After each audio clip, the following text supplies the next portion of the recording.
வணக்கம். தமிழ் ஆஸ்ட்ரோலைஃப் சேனல் பார்வையாளர்களுக்கு என்னுடைய மனமார்ந்த நன்றி. 2026 புத்தாண்டு ராசி பலன்கள். நீங்கள் எந்த ராசி, எந்த நட்சத்திரம், எந்த வயசில் இருக்கிறீங்க, அந்த வயசுக்கு என்ன தசை நடக்குது, அதாவது 16 வயசுலேருந்து 95 வயசு வரைக்கும் உங்களுக்கு என்ன தசாபுத்தி நடக்குதோ அந்த தசாபுத்தி நடக்கக்கூடிய கிரகத்துக்கு இந்த 2026 கோச்சார கிரகங்கள் என்ன மாதிரியான பலன்களை கொடுக்கும், 12 ராசிகளில் இருக்கக்கூடிய ஒவ்வொரு வயதினருக்கும் தனித்தனி தசாபுத்தி பலன்களாக கணித்திருக்கிறேன். உங்களுக்கு என்ன தசாபுத்தி நடக்குது அப்படிங்கிறத எனக்கு கமெண்ட் செக்ஷனில் பதிவு பண்ணுங்க. தனுசு ராசி, சனி மகாதசை. தனுசு ராசிக்கு சனி மகாதசை வயதான காலத்தில் வரக்கூடிய தசை. இந்த சனி மகாதசை அப்படிங்கிறது என்ன பண்ணும், என்ன பலன்களை கொடுக்கும்? ஏன்னா 4ஆம் இடத்துல சனி பகவான் இருக்கிறார், 7ஆம் இடத்துல குரு, இப்போ 8ஆம் இடத்துக்கு இந்த வருஷத்தில் பயிற்சி ஆவார். தனுசு ராசியில் நிறைய பேருக்கு எதிர்பார்ப்புகள் நிறைய இருக்கும். ஏன்னா வயசான காலமாக இருந்தாலும் சனி தசைன்னு ஒன்று இருக்கு இல்லையா, இந்த சனி தசை என்ன பலன்களை கொடுக்கும்? நிறைய பேருக்கு இந்த ரிட்டைர்மெண்ட் ஆன வயசுக்கு பிறகு என்ன பண்ணுறதுன்னு தெரியாமல் இருப்பாங்க. தனியார் துறையிலேருந்து ரிட்டைர்மெண்ட் ஆகியிருந்தாலும் சரி, கவர்மெண்ட்லேருந்து ரிட்டைர்மெண்ட் ஆகியிருந்தாலும் சரி, ஒரு சில எதிர்பார்ப்புகள் எப்படி பூர்த்தி ஆகும்? சனி தசை என்ன பண்ணும்? சனி தசை நன்மை செய்யுமா, தீமை செய்யுமா? இந்த ராசிக்கு 2ஆம் அதிபதினு சொல்லக்கூடியவர், 3ஆம் அதிபதினு சொல்லக்கூடியவர். இது எப்படியாப்பட்ட பலன்களை கொடுக்கும்? முதல்ல எந்த வயசில் இந்த சனி தசை அப்படிங்கிறது வரும்? 3 நட்சத்திரங்கள் இந்த தனுசு ராசியில். மூல நட்சத்திரம், பூராட நட்சத்திரம், உத்திராட நட்சத்திரம். மூல நட்சத்திரக்காரர்களுக்கு நான் சொல்லிட்டேன், அந்த 5 வருடங்கள் தசாபுத்தி இருப்புகளை பொறுத்து, அதாவது 82 வயசுலேருந்து 19 வருடங்கள் இந்த சனி மகாதசை அப்படிங்கிறது வரும். 78 வயசுக்கு மேலே கூட ஒரு சில பேருக்கு வரலாம். அந்த சனி மகாதசை அப்படிங்கிறது மூல நட்சத்திரக்காரர்களுக்கு ரொம்ப கடைசியில் வரக்கூடிய தசை, அது வயசான காலத்தில் வரக்கூடிய தசை. பூராட நட்சத்திரக்காரர்களுக்கு முதல் பாதத்தில் இருந்தீங்கன்னு வச்சிங்களேன், 16 வருடங்கள் தசாபுத்தி இருப்புகள் இருந்துச்சுன்னா 16 + 6 சூரிய தசை 22, 22க்கு பிறகு 10 வருடங்கள் சந்திர தசை 32, அதன் பிறகு 7 வருடங்கள் செவ்வாய் தசை 40 வயசுலேருந்து 58 வயசு வரைக்கும் ராகு தசை, 58 வயசுக்கு மேலே 72 வயசு வரைக்கும் குரு தசை. இப்போ 72 வயசுல இருந்து தான் 19 வருடங்கள் இந்த சனி மகாதசை அப்படிங்கிறது வருது.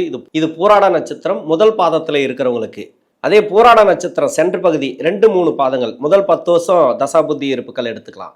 10 வயசுக்கு பிறகு சூரிய தசை 6 வருஷம் 16 வயசு வரைக்கும், அதன் பிறகு 10 வருஷங்கள் சந்திர தசை 26, 26 வயசுக்கு பிறகு செவ்வாய் தசை 33 வரைக்கும், 33க்கு பிறகு ராகு தசை 51 வயசு வரைக்கும் 18 வருடங்கள், 51லேருந்து 67 வயசு வரைக்கும் குரு மகாதசை. அப்போ 67லேருந்து 86 வரைக்கும் இந்த சனி மகாதசை அப்படிங்கிறது நடைமுறைக்கு வரும். பூராட நட்சத்திரம் சென்ற பகுதியில் இருக்கிறவங்களுக்கு. இதே பூராட நட்சத்திரம் 4ஆம் பாதத்தில் இருந்தீங்கன்னாக்கா 4 வருடங்கள் தசாபுத்தி இருப்புகள் ப்ளஸ் 6 வருடம் சூரிய தசை, அதன் பிறகு 10 வருடங்கள் சந்திர தசை 20 வயசுக்கு பிறகு 7 வருடங்கள் செவ்வாய் தசை, அப்போ 27 வயசுக்கு பிறகு 45 வயசு வரைக்கும் ராகு தசை, 45லேருந்து 62 வயசு வரைக்கும் குரு தசை. அப்போ 62லேருந்து 81 வரைக்கும் 19 வருடங்கள் சனி மகாதசை அப்படிங்கிறது வருது. இது 60 வயசுக்கு மேலே தான் இந்த பூராட நட்சத்திரக்காரர்களுக்கு வருது. உத்திராட நட்சத்திரக்காரர்களுக்கு சூரிய தசை 6 வருடம், அதில் 5 வருடம் தசாபுத்தி இருப்புகள் எடுத்துட்டா 5 + 10 15 சந்திர தசை, அதன் பிறகு 7 செவ்வாய் தசை 22 வரைக்கும், 22 வயசுலேருந்து 40 வயசு வரைக்கும் ராகு தசை, 40 வயசுலேருந்து 56 வயசு வரைக்கும் குரு தசை. அப்போ 56 வயசுலேருந்து இந்த உத்திராட நட்சத்திரக்காரர்களுக்கு 19 வருடங்கள் சனி தசை. இந்த சனி மகாதசை 55 வயசுக்கு மேலே தான் வருது. இதை சொல்லி முடிக்கிறதுக்கு ஒரு 4 நிமிஷம் ஆகிப்போச்சு. ஏன்னா வயசு ரீதியாக நம்ம எக்ஸ்பிளைன் பண்ணணும், அப்போ தான் நிறைய பேருக்கு புரியுதுன்றதுனால நான் இவ்வளோ சொல்கிறேன். மற்றபடி பார்த்தீங்கன்னாக்கா இந்த சனி மகாதசை வயதான காலகட்டத்தில் இப்போ அஷ்டம சனி கிடையாது, 7.5 சனி கிடையாது, ஆனால் அர்த்தாஷ்டம சனி தான், 4ஆம் இடத்துல சனி தான். ஒரு சிலருக்கு உடல்நலம் சம்மந்தப்பட்ட பிரச்சனைகளை கொடுத்துருக்கலாம். ஏன்னா 4ஆம் இடத்துல சனி வந்த பிறகு கொஞ்சம் ஏதாவது மருத்துவ செலவு அது இது ஏதாவது கொடுத்துருக்கலாம். ஒரு சில பேருக்கு பயமே கொடுத்துருக்கலாம். இதெல்லாம் பெருசு கிடையாது. என்னை பொறுத்த வரைக்கும் சனி மகாதசை அப்படிங்கிறது இந்த ராசிக்கு 2ஆம் அதிபதினு சொல்லக்கூடியவர், 3ஆம் அதிபதினு சொல்லக்கூடியவர். இந்த ராசிக்கு நியூட்ரல் தான். குருவுடைய வீட்டுக்கு சனி அந்தளவுக்கு கெடுபலன்களை கொடுக்காது. வேற லக்னமாக இருந்து அந்த லக்னத்துக்கு யோகம் செய்யக்கூடிய கிரகமாக சனி வந்துட்டார்னா சிறப்பு, சூப்பராக இருக்கும். ஏன்னா இது குருவுடைய வீட்டுக்கு நன்மை செஞ்சிடும். சனி தசை சனி புத்தியிலேருந்து முதல் 10 வருஷம் சிறப்பு அப்படின்னு சொல்லிக்கலாம். அந்த லக்னத்துக்கும் யோகம் செய்யக்கூடிய அமைப்பில் உட்காந்துட்டார்னா, யோகம் செய்யக்கூடிய லக்னமாக வந்துட்டார்னா, யோகம் செய்யக்கூடிய லக்னமாக இருந்தாலும் இல்லை அவயோகம் செய்யக்கூடிய லக்னமாக இருந்தால் கூட இந்த 3, 6, 10, 11ன்னு இருக்குது. அவயோகம் செய்யக்கூடிய லக்கணமாக இருந்துச்சுன்னா, இப்போ சனி வந்து அவயோகம் செய்யக்கூடிய லக்கணம் அப்படின்னாக்கா, இப்போ கடக லக்கணம், சிம்ம லக்கணம், இன்னொன்று வந்து மேஷ லக்கணம், அதில் அது வந்து பார்த்தீங்கன்னாக்கா விருச்சிக லக்கணம், இதுக்கெல்லாம் அந்த செவ்வாயோட வீட்டுக்கு, சந்திரனோட வீட்டுக்கு, அந்த லக்கணத்துக்கெல்லாம் வந்து சனி பகவான் நன்மை செய்யாது. அந்த லக்னமாக வந்தால் கூட அந்த லக்னத்துக்கு சனி பகவான் 3, 6, 10, 11 ஆகிய இடங்களுக்கு வந்து சம்மந்தப்பட்டுச்சு, அங்கே உக்காந்து தசை பண்ணிச்சுன்னா அந்த தசையும் சிறப்பு. அப்போ வயதான காலகட்டத்தில் வர தசை பெருசாக கெடுபலன்களை பண்ணாது, அந்த மாதிரி உக்காஞ்சிரும் இந்த சனி தசை அப்படிங்கிறது. இந்த வயதான காலம்னு சொல்ல முடியாது. இப்போ 55 வயசுக்கு மேலே ஒரு வயதான காலம்னு சொல்ல முடியாது. இது மாதிரி வயசில் இருக்கிறவங்களுக்கு வேலையில் இருப்பாங்க. வேலையில் இருக்கிறவங்களுக்கு எப்படி இருக்கும், வேலை செய்யக்கூடிய நபர்களுக்கு வேலையில் ஒரு சில நெருக்கடிகளை கொடுத்துருக்கலாம் சமீப காலமாக. அது மாதிரி ஏதாவது வேலையில் கொஞ்சம் டிஸ்டர்பை கொடுத்துருந்துச்சுனாக்கா நல்லாயிருக்கும். இப்போ நல்லாயிருக்கும். ஒரு சில பேருக்கு வேலையே போயிருக்கலாம். ஏன்னா 55 வயசுக்கு மேலே இருக்கிறவங்களுக்கு 7.5 சனி எல்லாம் படாத பாடுபட்டிருப்பீங்க. சொல்ல முடியாத கஷ்டங்களை அனுபவிச்சுட்டு தான் நீங்கள் வந்திருப்பீங்க. இப்போ சனி தசை இந்த வயசில் இருக்கும்போது, இப்போ அர்த்தாஷ்டம சனி, இடம் சம்மந்தமாக ஒரு சில பேருக்கு பிரச்சனைகள் இருக்கலாம், இல்லை வேலை சம்மந்தமாக பிரச்சனை இருக்கலாம், வேலை கூட கிடைக்காம இருக்கலாம், இல்லை வேலை சம்மந்தமாக உங்களுக்கு வந்து நெருக்கடிகள் நிறைய கொடுத்துருக்கலாம். இது எல்லாமே கிளியர் ஆகும். கிட்டத்தட்ட சனி தசையில் முதல் 10 வருஷம், பின்னாடி 9 வருஷம். முதல் 10 வருஷத்தில் பரவாயில்லங்க, நல்லபடியாக போயிட்டுருக்கு, ஏதோ போயிட்டுருக்கு அப்படின்னா நல்லாயிருக்கும். கஷ்டப்படுறீங்க அப்படின்னாக்கா ஓரளவுக்கு பரவாயில்ல. ஏன்னா அந்த தசைங்கிறது கஷ்டப்படக்கூடிய அமைப்பில் வந்துடும். வேறு லக்கணத்துக்கு அந்த லக்கணத்துக்கு வந்து அவயோகம் செய்யக்கூடிய இடத்துக்கு வந்துச்சுனாக்கா இந்த சனி பகவான் கொஞ்சம் பாடாப்படுத்தி விட்டுரும். இது எது சம்மந்தமாக பிரச்சனை கொடுத்துருக்குனாக்கா சொத்து சம்மந்தமாக பிரச்சனை கொடுத்துருக்கோம். அதாவது பூர்வீக சொத்து அது மாதிரி, இல்லை வீட்டிலே கூட பங்கு பரிவர்த்தனையில் நிறைய பிரச்சனைகளை கொடுத்துருக்கலாம். வீட்டில் வந்து அண்ணன் தம்பி அது மாதிரி இது மாதிரிலாம் ஒரு சில பேருக்கு கொடுத்துருக்கலாம். இடம் சம்மந்தமாக சொல்லிட்டேன். குடும்ப வாழ்க்கையில் திருமணம் கூடி வராமல் இருக்கும் யாருக்காவது ஒருத்தருக்கு. வீட்டில் வந்து திருமணத்துக்காக வெயிட் பண்ணுறாங்கன்னு வச்சிங்களேன், சுபகாரியமே கூடி வராமல் இருக்கும். அது மாதிரி இப்போ 4ஆம் இடத்துல சனி இருக்கிறதுனால இடம் சம்மந்தமாக ஒரு இடம் வாங்கி போட்டு போய் வீடு கட்ட முடியாமல் இருக்கும், இல்லை வீடு கட்டி குறையா இருக்கும். ஏதோ ஒன்று என்ன மாதிரியான குறைகள் இருக்கோ அது நிவர்த்தி ஆகும் இந்த வருஷத்தில். அது மட்டும் இல்லாமல் நல்லா இருக்குது, வீடு கட்டிட்டு இருக்க, ஒரு பக்கம் நல்லபடியாக போயிட்டுருக்குன்னா நல்லபடியாக போகும். அதுதான் சொல்கிறேன், முதல் 10 வருஷம் நல்லபடியாக போயிட்டுருக்குன்னா சிறப்பு. சனி தசையை பற்றி நீங்கள் கவலையப்பட தேவையில்ல. கஷ்டத்தை கொடுக்கக்கூடிய அமைப்பில் ஏதோ ஒரு தடங்கள் ஆகுது, வேலை தடங்கள் ஆகுது, இல்லை இடம் வாங்கி தடங்கள் ஆகுது, வீடு கட்டி தடங்கள் ஆகுது. நீங்கள் எதில் இருப்பீங்க அப்படின்றது உங்களுக்கு தெரியும். 4ஆம் இடத்துல இருக்கிறதுனால தடங்கள் நீங்கள் எந்த முயற்சி பண்ணுறீங்களோ அதில் தடங்களை கொடுக்கும். அதாவது சனி உங்கள் சுய ஜாதகத்தில் சரியில்லைன்னா, தசை சரியில்லைனாக்கா கொஞ்சம் தடை தாமதங்களை கொடுக்குது இல்லையா. இப்போ குருவும் வந்து 7ஆம் இடத்துலேருந்து 8ஆம் இடத்துக்கு போகிறார். ஒரு 6 மாதம் பரவாயில்ல. இந்த 6 மாதத்துக்குள்ளே நீங்கள் நினைக்கிறதெல்லாம் சாதிச்சுக்கலாம். எதெல்லாம் ஸ்டார்ட் பண்ணுறீங்களோ ஸ்டார்ட் பண்ணிங்க, பக்காவாக இருக்கும். நீங்கள் முயற்சி பண்ணுறது வந்து தடை தாமதங்களை இருந்துச்சுனாக்கா ஜனவரியிலேருந்தே உங்களுக்கு நல்லாயிருக்கும். சமீப காலமாக 2025 ஜூலை மாதத்துக்கு பிறகு இந்த ப்ராப்ளம் இருக்குனாக்கா ஜனவரியிலேருந்தே கிளியர் ஆகும். ஜூலை மாதத்துக்கு முன்னாடி இருந்தே இந்த ப்ராப்ளம் இருக்குன்னா உங்கள் சுய ஜாதகத்தை செக் பண்ணுறது நல்லது. ஏன்னா உங்களுடைய ஜாதகத்தில் சனி வக்கரமாக இருந்தால், இல்லை சனி பாதிக்கப்பட்டிருந்தால், இப்போ சனி தசையே நடக்குது, இந்த சனி தசைக்கு சரியில்லைன்னு வச்சிங்களேன், ஜூலை மாதத்துலேருந்து கொஞ்சம் மோசமாக இருந்திருக்கார் 2025க்கு பிறகு. இது என்ன வேணால் கொடுத்துருக்கலாம். அவர் எங்கே உட்காந்துருக்காருன்றது உங்கள் சுய ஜாதகத்தை பொறுத்து. 6ஆம் இடத்தோடு உட்காந்துருந்தா இல்லை கடன், நோய், வழக்கு இது மாதிரி கொடுத்துருக்கும். 5ல் உட்காந்துருந்தா 5ஆம் அதிபதி நட்சத்திரம் இல்லை 5ஆம் அதிபதியோடு சேர்ந்துருக்கிறது சொத்து ரீதியாக பிரச்சனை, பூர்வீக சொத்து அது மாதிரி, இல்லைனா இந்த பங்குமாளி சண்டை இது மாதிரி நிறைய பிரச்சனைகள் இருக்கு இல்லையா. பூர்வீகம்னாக்கா நம்மளுடைய உறவினர்கள், அவங்க மூலிமா நிறைய பிரச்சனைகளை கொடுத்துருக்கலாம். இது மாதிரி இது எல்லாமே கிளியர் ஆகும். டோட்டலாக வந்து இப்போ கிளியர் ஆகிறதுக்கு வாய்ப்பு இருக்குது. நிறைய இடம் இருக்குது. 7ஆம் இடம் அப்படின்னாக்கா ஒரு சில பேருக்கு வந்து உடல்நிலை பாடாப்படுத்தியிருக்கும். அது மாதிரி குரு 7ஆம் இடத்துல இருக்கிறாரு. நிறைய பேருக்கு வந்து மருத்துவ செலவு அது இதுன்னு நிறைய பேர் கொடுத்துருக்கலாம். இதெல்லாம் உங்கள் சுய ஜாதகத்தில் சனி சரியில்லைன்ற பட்சத்தில் நிறைய கஷ்டங்களை கொடுத்துருக்கும்.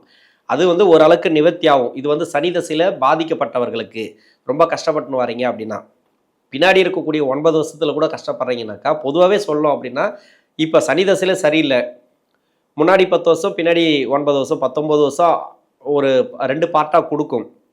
ஒரு சில பேருக்கு 19 வருஷமும் நல்லாயிருக்கும். அது மாதிரி இருக்குது. ஒரு சில பேருக்கு வந்து 19 வருஷம் கெடுபலன்கள் கொடுத்துட்டு கஷ்டத்தை தான் கொடுத்துட்டு வருதுங்க, சனி எனக்கு சரியில்லை. இது மாதிரி சொல்கிறவங்களுக்கு ஓரளவுக்கு தான் வாழ்க்கை நல்லா வாழ்ந்திருப்பாங்க. ஏன்னா சனி தசையே சரியில்லைன்ற பட்சத்தில் உங்கள் சுய ஜாதகத்தில் சனி சரியில்லாமல் இருக்கும். நிறைய ஒரு சிலது அனுபவிச்சிருக்கலாம். அதாவது ஒரு வேலை நல்லா இருந்திருக்கும், அது மூலிமா இடம் வாங்கி போட்டிருப்பீங்க, எல்லாத்தையும் அனுபவிச்சிருக்கலாம். இன்றைக்கி நின்று இருக்காது. அது இன்னைக்கு எல்லாத்தையுமே கொடுத்துட்டு தனியாக நிற்கிற மாதிரி ஒரு சூழ்நிலை வரும். அது எல்லாத்தையும் பிரித்து கொடுத்துட்டு ஒரு இதுவாக நிற்கிற மாதிரி. அவங்களுக்கும் வந்து பார்த்தீங்கன்னாக்கா நிறைய ப்ராப்ளத்தை கொடுத்துருக்கோம். அதாவது வாரிசுகள் அடிப்படையில். அது மாதிரி நிறைய கஷ்டங்களை சனி தசை சரியில்லைன்னாவே நிறைய கஷ்டங்களை அனுபவிச்சிருப்பீங்க நீங்கள். சனி தசை இப்போ நல்லா இருக்குது பரவாயில்ல அப்படின்னு போயிட்டு இருக்குன்னா இதுக்கு முன்னாடி நல்லா சூப்பராக இருந்திருக்கலாம். அதில் என்னென்னலாம் அந்த தசைகளில் கொடுத்ததோ, இப்போ குரு தசை ராகு தசை என்னென்னலாம் சம்பாதிச்சிங்களோ, எப்படியெல்லாம் இருந்தீங்களோ, ஓரளவுக்கு பரவாயில்ல ஏற்ற இறக்கமாக இருந்தால் கூட ஒரு நிம்மதியான வாழ்க்கை அப்படிங்கிற சொல்கிற அளவுக்கு தான் இருப்பீங்க இந்த வயசு காலகட்டத்தில். இப்போ சனி தசை ஓரளவுக்கு திருப்திகரமாக இருக்குது பரவாயில்ல அப்படின்னு நினைக்கக்கூடிய நபர்களுக்கு இந்த ஆண்டு நல்லாயிருக்கும். கஷ்டப்படக்கூடிய நபர்களுக்கு அதாவது பாசிட்டிவாக நல்லாயிருக்கும் அப்படின்னு சொல்ல முடியாது. உங்கள் சுய ஜாதகம் சொல்லணும், பார்த்து நிதானமாக பண்ணுங்கள். எதெல்லாம் பண்ணணும், தொழில் பண்ணக்கூடிய நபர்கள் ரொம்ப ரொம்ப உஷாராக இருக்கணும். கடன் வாங்குறது, அதில் வந்து கடன் கொடுக்கறது, பண விஷயத்தில் ரொம்ப கவனமாக இருக்கணும். இன்னொன்று வந்து அந்த ஷேர் மார்க்கெட்லாம் போகிறதெல்லாம் இருக்கு இல்லையா, வட்டிக்கு விடுறது, இது மாதிரி ரியல் எஸ்டேட்டு இதெல்லாம் கொஞ்சம் உஷாராக பார்த்து பண்ணுங்கள். தொழில் பண்ணக்கூடிய நபர்கள் வேலையில் எதிர்பார்ப்புகளை கம்மி பண்ணுங்கள். புதுசாக வந்து ஒரு ப்ரொமோஷன்லாம் எதிர்பார்க்குறீங்கன்னு வச்சுக்கலாம், அந்த ப்ரொமோஷன்லாம் கிடைக்கும், ஒன்றும் பிரச்சனை இல்லை, தடை தாமதங்களோடு தான் கிடைக்கும். அது மட்டும் இல்லாமல் புதிய வேலை வாய்ப்பு, இப்போ வந்து ரிட்டைர்மெண்ட் ஆகிட்டீங்க, வேலைக்கு போகலாமான்னு நினைக்கிறேன், வேலைக்கு போகலாம், வேலை கிடைக்கும், வேலையெல்லாம் கொடுத்துரும், உழைப்பை கொடுக்கும் சனி. எப்படி பார்த்தாலும் நீங்கள் என்ன தேடுறீங்களோ அதை கொடுக்கும். ஆனால் தவறாக மட்டும் தேடிடக்கூடாது.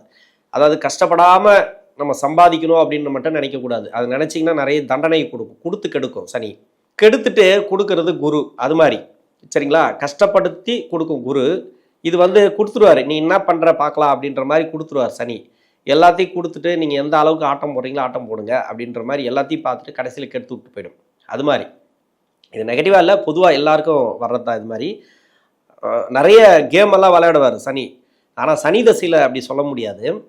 பொதுவாகவே எல்லா தசைக்குமே வந்து ஆடின ஆட்டத்துக்கும் சரி, நல்லது செஞ்சிருந்தாலும் சரி, எல்லாத்துக்குமே சனி பகவான் வந்து நல்லதும் செஞ்சிருப்பார், கெடுதலும் செஞ்சிருப்பார். அது உங்கள் சுய ஜாதகத்தை பொறுத்து. இருந்தாலும் சனி மகாதசை அப்படிங்கிறது 2026 நிறைய எதிர்பார்ப்புகள் இருக்குது. உங்களுக்கு நிறைய சொல்லியிருக்கேன். நல்லபடியாக போயிட்டுருக்குன்னா நல்லபடியாக போகும், ஒன்றும் பிரச்சனை இல்லை. கஷ்டத்தை கொடுக்குதுன்னா கொஞ்சம் கவனமாக போங்க. தொழிலில் வேலை வாய்ப்பில் எதிர்பார்ப்புகளை கொஞ்சம் கம்மி பண்ணிங்க. அதாவது எம்ப்ளாயாக இருக்கிறீங்க இந்த வயசில் கூட எதிர்பார்ப்பு வேண்டாம். ஒரு சிலர் வந்து ரிட்டையர்மெண்ட் ஆகி உடனே இப்போ வேலை கிடைக்குமான்னு பார்ப்பாங்க. கன்ஃபார்மாக வேலை கிடைக்கும். வேலை வந்து உங்களுக்கு பிரச்சனை வராது. 4ஆம் இடத்தை பார்க்கணும் மெயினாக உங்கள் சுய ஜாதகத்தில். இப்போ 4ஆம் இடத்துலேயே சனி இருக்கிறாரு, 4ஆம் அதிபதி உச்சமாக போகிறாரு, வேலை கிடைக்கும். வேலை உடனே வேலை கிடைச்சிடும். வேலை இல்லாதவங்களுக்கு வேலையில் ப்ராப்ளம் இருக்கா, அந்த ப்ராப்ளம்லாம் ஓரளவுக்கு சால்வ் ஆகும். கிட்டத்தட்ட பார்த்தீங்கன்னாக்கா இந்த வயதான காலத்தில் வரக்கூடிய தசை அப்படிங்கிறது அந்தளவுக்கு கெடுபலன்களை கொடுக்காது. உடல் நலத்தை பார்த்துக்கணும். நெடுந்தூர பயணங்களை தவிர்ப்பது நல்லது. அதிகபட்சமாக நீங்கள் அதை பார்த்துட்டு நீங்கள் போங்க, எந்த அளவுக்கு நம்ம முடியும் அப்படின்றது மட்டும்.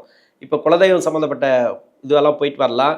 கோயிலுக்கு நிறைய போங்க. சனி தசையில் பின்னாடினாக்கா நிறைய கோயிலுக்கு போங்க. மன அழுத்தத்தை நிறைய கொடுக்கும். வீட்டில் இருந்தால் கோயிலுக்கு நிறைய போங்க, எல்லா கோயிலுக்கு போங்க. ஆனால் வேண்டுதல் வைக்காதீங்க. தேவையில்லாமல் வந்து நம்ம கோயிலுக்குள்ளே என்ன போகிறோமோ அதை திருப்பி கையில் எடுத்துகிட்டு வருவோம். கவலைகளை எடுத்துகிட்டு போனோம்னாக்கா கவலை தான் வரும் பின்னாடி. அதாவது அதை தான் எடுத்துகிட்டு வரும். கஷ்டங்களை எடுத்துகிட்டு போயிட்டு கொட்டுறதுக்கு அது வந்து வேறு இடம் கிடையாது. அங்கே வந்து மன அமைதியை தேடக்கூடிய இடம் கோயிலெல்லாம். நீங்கள் வந்து கோயிலுக்கு போகும்போதே ஒரு கவலையோடு போயிட்டு வெளியே வரும்போது அந்த கவலையே தீராது எப்பவுமே. அப்போது எந்த ஒரு எதிர்பார்ப்பும் இல்லாமல் கோயிலுக்கு போயிட்டு அங்கே ஒரு அமைதியாக ஒரு 1/2 மணி நேரம் தியானம் பண்ணுறதோ, இல்லை அங்கே அர்ச்சனை பண்ணிவிட்டு கொஞ்சம் அந்த தரிசனம்லாம் பார்த்துட்டு வந்துட்டிங்கனாக்கா வீட்டில் நல்லது நடக்கும். அதை தான் அமைதியாக போயிட்டு நீங்கள் அமைதியாக வந்தாலே உங்களுக்கு நடக்க வேண்டியது நடக்கும். அதிகபட்சமாக மன உளைச்சலை நீங்கள் கோயில் பக்கம் போனீங்கன்னாக்கா கஷ்டத்தை நிறைய கொடுத்துட்டே தான் இருக்கும். ஏன்னா எதை கொண்டு போகிறோமோ அதை தான் நம்ம திருப்பி எடுத்துகிட்டு வருவோம். அதனால் ஏன்னா கஷ்டத்தில் இருக்கிறவங்க நம்ம அதை வேண்டி தான் போக முடியும். உங்களுக்கு கஷ்டம் தீரணுன்னாவே நீங்கள் மன அமைதியோடு போனாலே போதும். உங்கள் கஷ்டம் உங்களுக்கு தெரியும், கடவுளுக்கே தெரியாது, அவர் தீர்க்க மாட்டாரான்னா. அதனால் மன அமைதியோட கோயில் குளங்களுக்கு இந்த சனி தசையில் போகிறது நல்லது. எந்த வயசில் இருந்தாலும் சரி, நீங்கள் வந்து அது மாதிரி இந்த சனி தசையில் இருந்தீங்கன்னாக்கா நிறைய கோயில் எல்லாம் போயிட்டு வாங்க. உங்களுக்கு மன அமைதியை கொடுக்கும். கெடுபலன் செய்யக்கூடிய தசையாக இருந்தால் கூட உங்களுக்கு நல்ல பலன்களை இந்த காலகட்டங்களில் கொடுக்கும். நன்றி.